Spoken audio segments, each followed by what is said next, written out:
Welcome to my YouTube channel रिदा about pregnancy.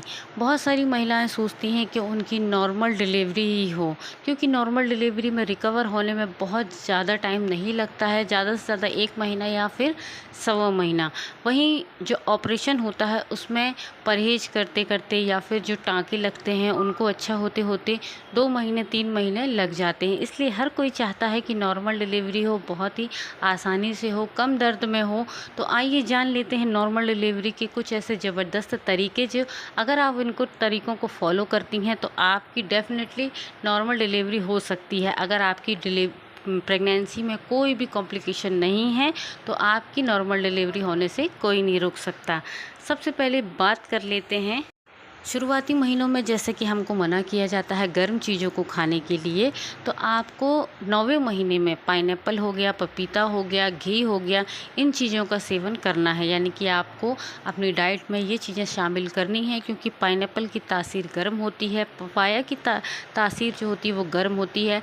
आपको रोज़ चाय में या फिर आप दूध पीती हैं तो उसमें घी डाल के आपको ज़रूर पीना है।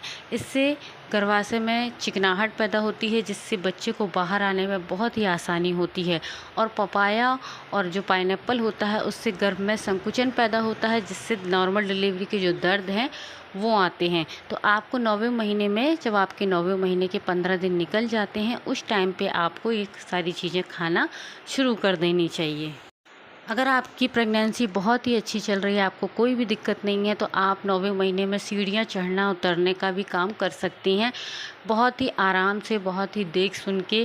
क्योंकि प्रेगनेंसी में बहुत ही ज़्यादा कुछ महिलाओं का पेट बाहर निकल जाता है, तो उनको भी सीढ़ियाँ चढ़ने उतरने में दिक्कत होती है, लेकिन आराम से आप चढ़ उतर सकती हैं।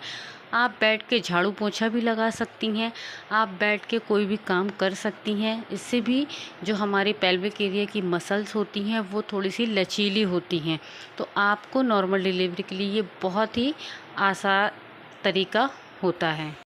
प्रेगनेंसी के 9वें महीने में आपको पानी, वैसे तो प्रेगनेंसी के पूरे मंथ में आपको पानी भरपूर मात्रा में पीना है, लेकिन 9वें महीने में भी आप ज़्यादा से ज़्यादा कोशिश करें कि आपको पानी की कमी ना हो, आपको खून की कमी ना हो, क्योंकि पानी की कमी में भी नॉर्मल डिलीवरी इम्पॉसिबल होती है। इसलिए आपको ज़्यादा से ज़्यादा पानी का सेवन करना है, आपको गर्म चीज़ें खानी हैं, आपको इंडियन टॉयलेट का इस्तेमाल करना है। ये सारे तरीके अगर आप फॉलो करती हैं तो आपकी डेफ़िनेटली नॉर्मल डिलीवरी ही होगी, बहुत ही कम टाइम पे होगी।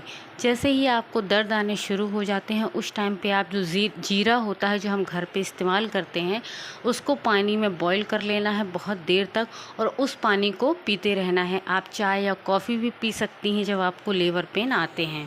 इससे भी आपको दर्द बढ़ाने में या जल्दी जल्दी दर्द आने में बहुत ही ज़्यादा हेल्प मिल सकती है। आपकी नॉर्मल डिलीवरी बहुत ही आसानी से होगी, कम दर्द में होगी, और आपको जो टाइम होता है, बहुत सारे लोगों को 12 घंटे 10 घंटे ऐसे लग जाते हैं। तो अगर आप इन सब चीज़ों का सेवन पहले से करती हैं 9वें महीने में, और लेबर पेन आने के बाद अगर आप जीरे का पानी पीती हैं थोड़ी थोड़ी देर में, चाय कॉफ़ी ये जूस ये सारी चीज़ें पीती हैं, तो आपको एनर्जी भी भरपूर रहेगी और आपकी नॉर्मल डिलीवरी में टाइम भी कम लगेगा। वीडियो पसंद आता है तो वीडियो को लाइक शेयर करना ना भूलें।